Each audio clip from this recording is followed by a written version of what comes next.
स्वामींचं चिंतन श्री गुरुदेव दत्त। हाय, कशा आहात?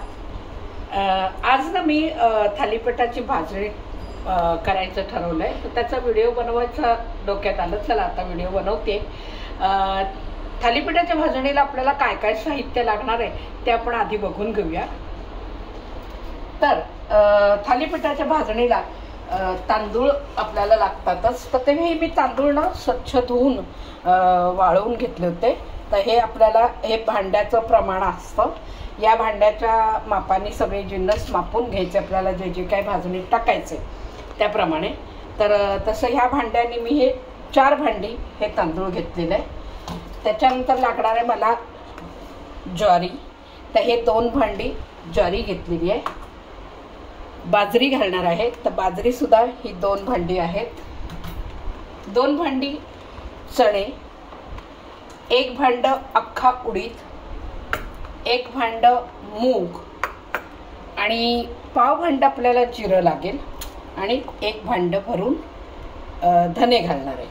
तर हे आपल्याला इतकं सगळं जिन्नस लागतात। तर मी हे दाखवते तुम्हाला। तर बघा, ह्या पद्धतीने आपल्याला साधारण इतकं 1 भांड भरून आपल्याला माप ठेवायचं, असं इतकं भरून घ्यायचं। असे 4 भांडी तांदूळ, ज्वारी 2 भांडी, बाजरी 2 भांडी, अशा पद्धतीने ह्या भांड्याचंच माप ठेवून घ्यायचं तसं। आणि भाजणीला बघायला गेलं तर ठराविक असं माप लागतं असं काही नाही, आपल्या पद्धतीने करू शकतो आपण। पण साधारण जरा मोजून मापून जर केलं तर ती भाजणी अधिक छान लागते, म्हणजे रुचकर आणि छान चव येते त्याला। एक भाजणीचा जो सुगंध असतो तो छान लागतो। त्यामुळे प्रमाण जरा आपण व्यवस्थित मोजून मापून घेतलं की ते चांगलं असतं। आता हे सगळे जिन्नस आहेत ना, आपल्याला मंद आचेवरती एक एक जिन्नस वेगवेगळे अशा पद्धतीने भाजून घ्यायचे। तर चला आता ठेवलेली, तर चला आता आपण सुरू करूया। आधी सर्वप्रथम मी तांदूळ भाजून घेणार आहे। गॅस आपण बारीक करायचा आहे आणि तांदूळ सुद्धा टाकताना थोडे थोडे घालायचे, म्हणजे लवकर लवकर भाजले जातात। अगदी सगळे जर घातले तर नीट भाजलं जाणार नाही त्याला, आणि छान कालथ्याने असं सारखं हलवत राहायचं, खालीवर करत राहायचं, म्हणजे व्यवस्थित भाजले जातील। आता हे जे आहे तांदूळ, हे कच्चा आता म्हणजे असं धुतलेला आहे ना, स्वच्छ केलेला आहे। तर बघा, साधारण रंग हा असा आहे। आता हे भाजत आलं की याचा रंग आपला बदलतो, म्हणजे पांढरा शुभ्र असा रंग दिसायला लागतो। ते आता कळेलच तुम्हाला भाजल्यावर कसं दिसतं ते। हे बघा, हे आता तांदूळ आपले भाजल्यात आहे। तांदूळ बघ कसे दिसत आहेत, भाजल्यावर पांढरे पांढरे दिसतात बघा। त्याच्यातला तुम्हाला फरक दाखवते मी।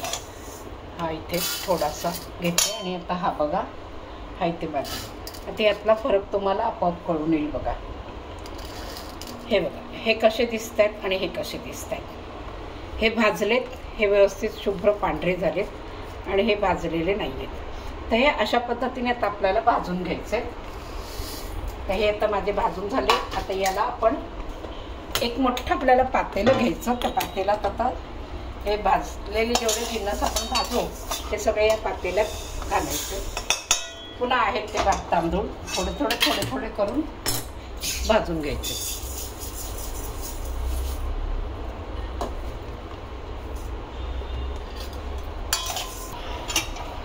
चला, आता हे तांदूळ आपले सगळे भाजून झालेले आहेत। आता ह्याला दुसरा जिन्नस आहे चणा। आता हा अख्खा चणा आहे, हा टाकायचा। आपण अर्धा करूनच भाजायचं हे पण। आता या भाजणीला ना मी कडधान्य अख्खी घातलेली आहे, म्हणजे अख्खा चणा, अख्खा उडीद।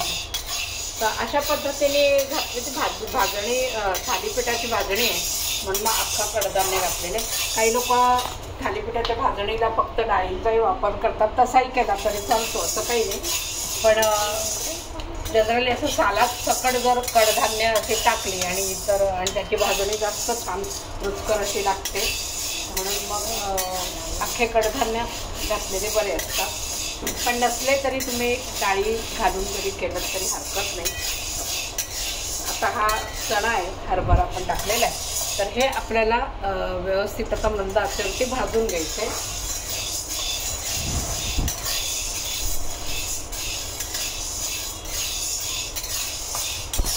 आता हे दाणे पण हे भाजून झालेले आहेत व्यवस्थित।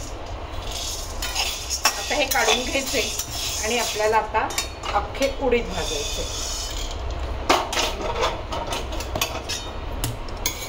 आता हे उडीद पण त्यातले अर्धे भाजायचे, अर्धे ठेवून पुन्हा नंतर अर्धे, असे थोडे थोडे भाजायचे. म्हणजे लवकर भाजले पण जातात आणि व्यवस्थित भाजले जातात. म्हणून मग थोडं थोडं जिन्नस भाजायचं. आणि एक मगाशी सांगायचे मी विसरले, आपल्याला ही जी भाजणी आपण तयार करतो तर त्याला तांदूळ लागतो. तो आपल्याला जाडा तांदूळ घ्यायचा आहे. म्हणजे रेशनचा तांदूळ मिळतो तसा जाडा तांदूळ बाजारात कुठेही मिळतो, तर तो आणायचा आणि त्याचा वापर करायचा.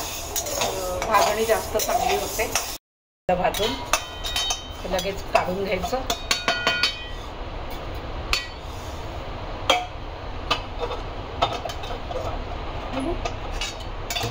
आता आपल्याला धने घालायचे. धने सुद्धा थोडे थोडे घालायचे.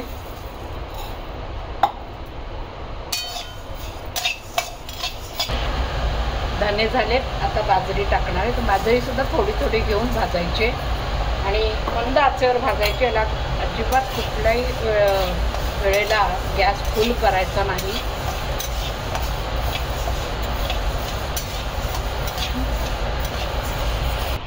आता आपली बाजरी झाली. आता ज्वारी आहे ती आपण आता भाजणार आहोत. थोडी थोडी भाजायची.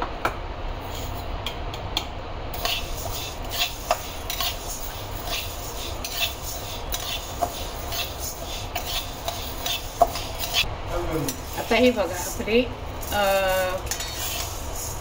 ज्वारी होती पण आता भाजली गेली आहे. आता हिला काढायची आणि दुसरी ज्वारी जी आपली आहे थोडी उरलेली ती पण आता आपल्याला भाजून घ्यायची आहे.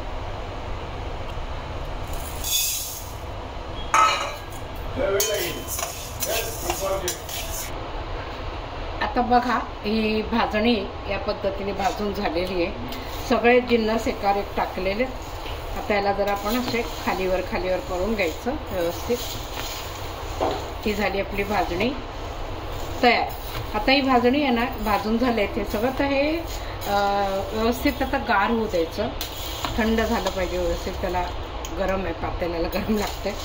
एकदम गार झालं की मग ह्याला आपण गिरणीतून दळून आणायचं आहे आणि त्याचं पीठ तयार करायचं. मग त्याच्या आपल्याला थालीपीठं करा किंवा त्याचे वडेही छान होतात. मी वडेही करते ह्याचे, तर फार सुंदर लागतात वडे पण. तर अशा तऱ्हेने तुम्ही पण भाजणी ही अशा पद्धतीने बनवून बघा, सगळे असे जिन्नस टाकून. आणि ही पौष्टिक भाजणी ह्याला म्हणतात. लहान मुलं बऱ्याच वेळेला कुठले पदार्थ खायला मागत नाहीत, कडधान्य वगैरे खाल्ली जात नाहीत. त्यामुळे मग लहान मुलांसाठी ही फार उपयुक्त आहे, पौष्टिक आहे.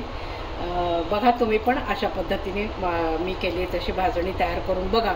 आणि माझा व्हिडिओ आवडल्यास लाईक करा, शेअर करा, सबस्क्राईब करा आणि कमेंट्स बॉक्समध्ये नक्की मला सांगा. तुम्ही पण भाजणी बनवून बघा आणि मला सांगा की कशी झाली आहे, काय झाली.